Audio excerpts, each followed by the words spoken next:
अच्छा, quantum numbers किसको define करते हैं? क्वांटम नंबर्स ये न्यूमेरिकल वैल्यूज का एक सेट है। क्वांटम नंबर्स क्या है? न्यूमेरिकल वैल्यूज का एक सेट है जो जिसमें हम जिन वैल्यूज को अगर हम स्क्रोडिंगर वेव इक्वेशन में पुट करें तो वो इक्वेशन सॉल्व हो जाती है। ठीक है, quantum numbers just numerical values का एक सेट है जिसको हम स्क्रोडिंगर वेव इक्वेशन में पुट करें तो वो इक्वेशन सॉल्व हो जाती है। तो एक एटम को कंप्लीट डिफाइन करने के लिए हमें 4 क्वांटम नंबर्स की जरूरत पड़ती है। तो इसमें से जो पहले 3 क्वांटम नंबर है वो स्क्रोडिंगर वेव इक्वेशन से डिराइव हुए हैं। जो चौथा क्वांटम नंबर है, जो स्पिन क्वांटम नंबर है, इससे ये भी क्वेश्चन आता है, जो स्पिन क्वांटम नंबर है वो स्क्रोडिंगर वेव इक्वेशन से डिराइव नहीं होता। वो किसने डिराइव किया था वो भी हम बात करेंगे। तो जिस तरह अभी हमने लेवल पढ़ा, शेल्स, सबशेल्स, ऑर्बिटल्स और electron. Principal quantum number shells को रिप्रेजेंट करता है। प्रिंसिपल क्वांटम नंबर को हम n से रिप्रेजेंट करते हैं, ये शेल्स को रिप्रेजेंट करता है। इसका मतलब है कि ये एनर्जी ऑफ इलेक्ट्रॉन की एनर्जी को रिप्रेजेंट करता है, एनर्जी ऑफ इलेक्ट्रॉन। और इसका मतलब है कि ये हमें बताता है इलेक्ट्रॉन का डिस्टेंस क्या होगा from the nucleus, distance of electron from the nucleus. और ये हमें ये भी बताता है कि एक शेल में कितने ऑर्बिटल्स हैं, ऑर्बिटल्स। तो एक शेल में कितने ऑर्बिटल्स हैं उसका फार्मूला है n²। प्रिंसिपल क्वांटम नंबर जो है उसका स्क्वायर आपने ले लेना है, तो उससे आपको पता चल जाएगा कि उस शेल में कितने ऑर्बिटल्स मौजूद हैं। अच्छा, एक शेल का जो नंबर होता है उसमें उतने ही सबशेल्स होते हैं। के पहला शेल है, इसमें सिर्फ एक ही सबशेल होता है, दैट इज s। तो चूंकि ये पहले शेल में है तो इसके साथ 1 आएगा। L दूसरा शेल है, इसमें 2 सबशेल होंगे, एक s होगा और एक p होगा। और ये सेकंड शेल में है तो इसके साथ 2 आएगा। ये थर्ड शेल है, इसमें 3 सबशेल होंगे, s, p और d। और चूंकि ये थर्ड शेल में है इसके साथ 3 आएगा। n फोर्थ शेल है, इसमें 4 सबशेल होंगे, s, p, d और f। तो बेसिकली हमें यह भी बताता है कि उसमें कितने सबशेल्स होंगे। तो शेल्स से अगर आपने सबशेल फाइंड आउट करने हैं, एक शेल में कितने सबशेल्स हैं तो उसका फार्मूला है n, और एक सबशेल में कितने ऑर्बिटल्स हैं उसका फार्मूला है n²। जैसे कि 1 का स्क्वायर 1, तो पहले शेल में सिर्फ s है और s का सिर्फ एक ही ऑर्बिटल होता है, तो लिहाजा पहले शेल में सिर्फ एक ही ऑर्बिटल है। दूसरे शेल के लिए हम यहां पर 2 पुट करेंगे, 2 का स्क्वायर 4, तो s का एक ऑर्बिटल और p के 3 ऑर्बिटल, टोटल 4 ऑर्बिटल। अच्छा, तीसरे शेल में 3 का स्क्वायर 9, s का एक ऑर्बिटल, p के 3 ऑर्बिटल, d के 5 ऑर्बिटल, 5 4 9, टोटल 9 ऑर्बिटल्स। तो एक शेल में मैक्सिमम कितने ऑर्बिटल्स हैं इसका फार्मूला क्या है? n²। और एक शेल में मैक्सिमम कितने इलेक्ट्रॉन्स आ सकते हैं इसका फार्मूला है 2n²। Maximum number of electrons in a shell.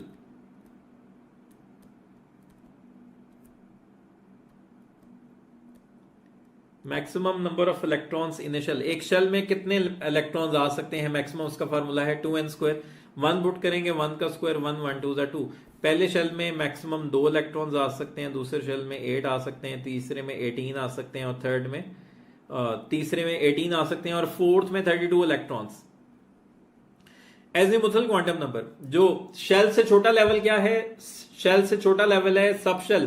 तो एजीमुथल क्वांटम नंबर्स जिसको हम L से रिप्रेजेंट करते हैं, तो एजीमुथल क्वांटम नंबर L जो है ये सबशेल्स को रिप्रेजेंट करता है। तो बेसिकली ये शेप ऑफ सबशेल्स को रिप्रेजेंट करता है, क्योंकि हर सबशेल की शेप मुख्तलिफ है। एजीमुथल क्वांटम नंबर को हम जो है वो सेकेंडरी क्वांटम नंबर भी कहते हैं। एजीमुथल क्वांटम नंबर को हम सेकेंडरी क्वांटम नंबर भी कहते हैं। अच्छा, जिस तरह हर शेल के लिए प्रिंसिपल क्वांटम नंबर की एक वैल्यू है, पहले शेल के शेल के लिए प्रिंसिपल क्वांटम नंबर की वैल्यू है 1। दूसरे शेल के लिए प्रिंसिपल क्वांटम नंबर की वैल्यू है 2। इसी तरह हर सब शेल के लिए एजीमुथल क्वांटम नंबर की एक वैल्यू होनी चाहिए, तो उसका फार्मूला है L is equals to n-1। अभी हमने बात की जो S है, S सबसे पहले किस शेल में आया है? S सबसे पहले आया है फर्स्ट शेल में। तो S की वैल्यू फाइंड आउट करने के लिए, S के लिए L की वैल्यू फाइंड आउट करने के लिए यहां n की जगह हम 1 पुट करेंगे, तो 1 - 1 0।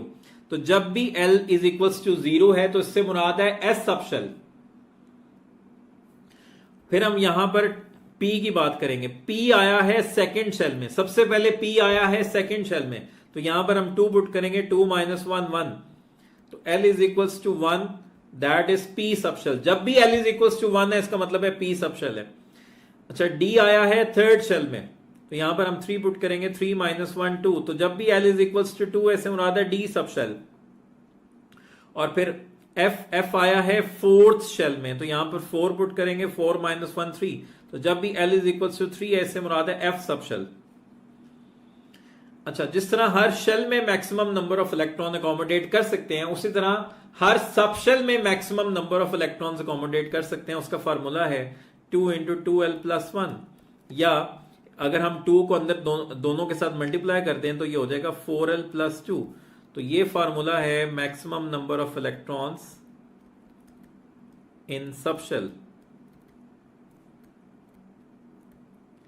तो ये अगर आपने S में फाइंड आउट करने हैं तो यहां पर आप 0 पुट करोगे, 4 0 0, तो S में आगे 2 इलेक्ट्रॉन्स, P में आगे 2 4 1 4 4 + 2 6, P में आगे 6, D में आगे 10, F में आगे 14 electrons. Magnetic quantum number, third is magnetic quantum number. तो सब शेल्स की आगे होती है ओरिएंटेशन, तो मैग्नेटिक क्वांटम नंबर को हम ml से रिप्रेजेंट करते हैं। मैग्नेटिक क्वांटम नंबर को हम ml से रिप्रेजेंट करते हैं, तो इसका मतलब है कि ये ओरिएंटेशन बताता है। This is orientation quantum number.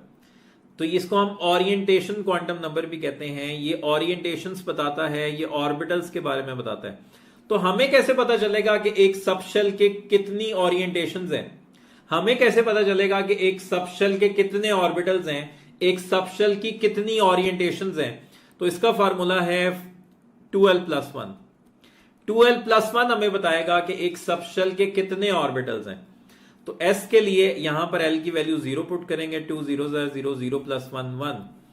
तो S की सिर्फ एक ही ओरिएंटेशन है, तो ये ओरिएंटेशन को फाइंड आउट करने का फार्मूला है।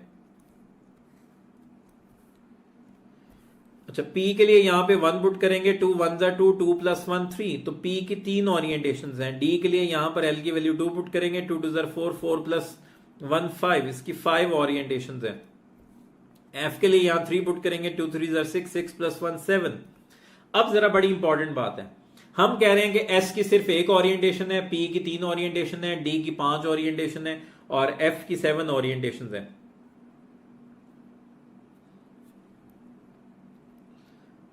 तो अब उन ओरिएंटेशंस के लिए मैग्नेटिक क्वांटम नंबर की एक खास वैल्यू होगी। अब जरा इस पॉइंट को समझना है, उन ओरिएंटेशंस के लिए मैग्नेटिक क्वांटम नंबर की एक खास वैल्यू होगी। तो दैट इज, वो वैल्यू आपने कैसे फाइंड आउट करनी है? वो वैल्यू आपने फाइंड आउट करनी है कि जो L की वैल्यू है, जो सब शेल की L वैल्यू है, उसको -L से लेके +L तक लिखना है। तो S के लिए L की वैल्यू होती है 0, तो 0 को माइनस से लेके प्लस तक लिखें तो S का सिर्फ एक ऑर्बिटल है और उसके लिए मैग्नेटिक क्वांटम नंबर की वैल्यू है 0। अच्छा, P के लिए L की वैल्यू है 3, तो इसको -3 से P के लिए L की वैल्यू है 1, तो इसको आपने -1 से +1 तक लिखना है, -1 0 +1। तो P की 3 ओरिएंटेशंस हैं, उन तीनों ओरिएंटेशंस के लिए जो मैग्नेटिक क्वांटम नंबर की वैल्यू है वो है -1 0 +1। D की 5 ओरिएंटेशंस हैं और D के लिए L की वैल्यू है 2, तो इसको आपने -2 से +2 तक लिखना है। और F की 7 ओरिएंटेशंस हैं, इसके लिए L की वैल्यू 3 है, तो इसको आपने -3 से +3 तक लिखना है।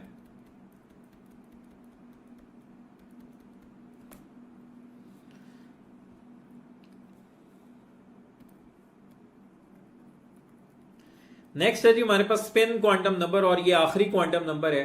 तो स्पिन क्वांटम नंबर जो है ये स्क्रोडिंगर वेव इक्वेशन से डिराइव नहीं हुआ। जो पहले तीन क्वांटम नंबर हैं, principal quantum number, azimuthal quantum number और मैग्नेटिक क्वांटम नंबर, वो स्क्रोडिंगर वेव इक्वेशन से डिराइव हुए हैं। लेकिन जो स्पिन क्वांटम नंबर है जिसको ms से रिप्रेजेंट कर रहे हैं, तो ये जो है ये डिराइव किया था गोल्डस्मिथ ने और ऑलेनबेक ने। गोल्डस्मिथ और ऑलेनबेक ने ये डिराइव किया था। तो बेसिकली स्पिन क्वांटम नंबर हमें इलेक्ट्रॉन की स्पिन के बारे में बताता है, स्पिन ऑफ इलेक्ट्रॉन। अच्छा, हमें पता है कि इलेक्ट्रॉन रिवॉल्व करता है around the nucleus. Electron revolve करता है अराउंड द न्यूक्लियस। तो इलेक्ट्रॉन न्यूक्लियस के अराउंड रिवॉल्व भी कर रहा है और साथ साथ अपने एक्सिस पे स्पिन भी कर रहा है। तो जिस तरह अर्थ है, अर्थ जो है वो सूरज के अराउंड रिवॉल्व भी कर रही है और अपने एक्सिस पे स्पिन भी कर रही है। तो एक ऑर्बिटल में मैक्सिमम 2 इलेक्ट्रॉन आ सकते हैं, दोनों की स्पिन ऑपोजिट होगी। एक की स्पिन क्लॉकवाइज है तो दूसरे की स्पिन एंटी क्लॉकवाइज है। और ये रूल है, इस रूल को हम पॉलीज एक्सक्लूजन प्रिंसिपल कहते हैं। किस रूल के मुताबिक है ये? कौन सा प्रिंसिपल अप्लाई हो रहा है? पॉलीज एक्सक्लूजन प्रिंसिपल, कि एक ऑर्बिटल में मैक्सिमम 2 इलेक्ट्रॉन आ सकते हैं और दोनों की जो स्पिन है वो ऑपोजिट होगी। एक की क्लॉकवाइज स्पिन है तो दूसरे की एंटी क्लॉकवाइज स्पिन होगी। दोनों की सेम स्पिन नहीं हो सकती, यानी कि दोनों की स्पिन ऑपोजिट होगी, दोनों की सेम स्पिन नहीं हो सकती। तो ये दोनों गलत है, ये भी गलत है और ये भी गलत है। 2 electrons residing in the same orbital must have opposite spin. अच्छा, अभी हम पॉलीज एक्सक्लूजन, अच्छा यहां पर ना स्पिन के हवाले से डिफरेंट टेक्स्ट बुक्स में डिफरेंट लिखा हुआ है, तो आप लोगों ने अपनी जरा टेक्स्ट बुक को फॉलो कर लेना है। जो रियलिटी है, जो असल बात है, और वो असल बात पंजाब में गिवन है और बलोचिस्तान में गिवन है। जो असल बात है वो बलोचिस्तान और पंजाब में गिवन है कि जो क्लॉकवाइज स्पिन है ना, जो क्लॉकवाइज स्पिन होती है वो स्पिन अप होती है और +½ से रिप्रेजेंट करते हैं हम उसको। और जो एंटी क्लॉकवाइज स्पिन होती है, जो वर्ल्ड वाइड जो एक्सेप्टेड है, वो ये वाली बात है जो अभी हम कर रहे हैं, और ये पंजाब और बलोचिस्तान में गिवन है।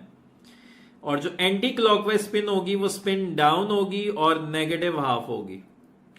अच्छा, अब फेडरल ने क्या किया कि जो क्लॉकवाइज स्पिन है उसको -½ कर दिया और एंटी क्लॉकवाइज स्पिन है उसको +½ कर दिया। इस तरह केपीके ने जस्ट जो है वो एरो को चेंज कर दिया, क्लॉकवाइज को जो है वो स्पिन डाउन कर दिया और एंटी क्लॉकवाइज को स्पिन अप कर दिया। तो ये आपकी टेक्स्ट बुक में जो लिखा हुआ है आपने उसको फॉलो करना है। लेकिन मैंने कहा जो बिल्कुल एग्जैक्ट है, जो बिल्कुल वर्ल्ड वाइड एक्सेप्टेड है, वो ये है, और ये बलोचिस्तान और पंजाब में गिवन है कि जो क्लॉकवाइज स्पिन है वो स्पिन अप है और +½ है, और जो एंटी क्लॉकवाइज स्पिन है वो -½ है और स्पिन डाउन है। अच्छा, हम पॉलीज एक्सक्लूजन प्रिंसिपल को अभी हम एक और तरह से भी जो है वो डिस्क्राइब करेंगे। पॉलीज एक्सक्लूजन प्रिंसिपल को अभी हम एक और तरह से भी डिस्क्राइब करेंगे। अभी हम क्वांटम नंबर्स की बात करते हैं। लेट्स से मैं आपसे कह रहा हूं कि ये मेरे पास इलेक्ट्रॉन है, ये मेरे पास इलेक्ट्रॉन है 2s ऑर्बिटल में, ये मेरे पास इलेक्ट्रॉन्स हैं 2s ऑर्बिटल में। 2s ऑर्बिटल के अंदर मेरे पास 2 इलेक्ट्रॉन्स हैं, ठीक है। 2s ऑर्बिटल के अंदर मेरे पास 2 इलेक्ट्रॉन है। अच्छा, मैं इन दोनों इलेक्ट्रॉन्स के जो है ना चारों क्वांटम नंबर लिखने लगा हूं। अच्छा, जो पहला इलेक्ट्रॉन है मेरे पास वो सेकंड शेल में है और s के लिए l की वैल्यू 0 है और इसके लिए मैग्नेटिक क्वांटम नंबर की वैल्यू 0 है। और जो पहला इलेक्ट्रॉन है वो स्पिन अप है तो ये +½ है। अच्छा, जो दूसरा इलेक्ट्रॉन है वो भी सेकंड शेल में है, जो दूसरा इलेक्ट्रॉन है वो भी सेकंड शेल में है, उसके लिए भी वो भी s सब शेल में है, उसके लिए l की वैल्यू 0 और इसके लिए मैग्नेटिक क्वांटम नंबर की भी वैल्यू 0। और ये चूंकि सेकंड इलेक्ट्रॉन है तो ये स्पिन डाउन है, तो स्पिन डाउन -½ है। तो आप गौर करो कि एक ऑर्बिटल में जो 2 इलेक्ट्रॉन्स हैं, एक ऑर्बिटल में जो 2 इलेक्ट्रॉन्स हैं, ये जो 2 इलेक्ट्रॉन्स हैं इनके पहले 3 क्वांटम नंबर सेम है। लेकिन इनका जो चौथा क्वांटम नंबर है, जो फोर्थ क्वांटम नंबर है, वो डिफरेंट है। तो इसका मतलब है कि एक ऑर्बिटल में जो दो इलेक्ट्रॉन्स मौजूद होंगे, दोनों के चारों क्वांटम नंबर सेम नहीं होंगे। ये पॉलीज एक्सक्लूजन प्रिंसिपल की एक और स्टेटमेंट है। ये पॉलीज एक्सक्लूजन प्रिंसिपल की एक और स्टेटमेंट है कि एक ही ऑर्बिटल में जो दो इलेक्ट्रॉन्स मौजूद होंगे, उनके चारों क्वांटम नंबर सेम नहीं होंगे। उनके पहले तीन क्वांटम नंबर सेम होंगे, लेकिन जो चौथा क्वांटम नंबर है, जो स्पिन है, वो मुख्तलिफ होगी।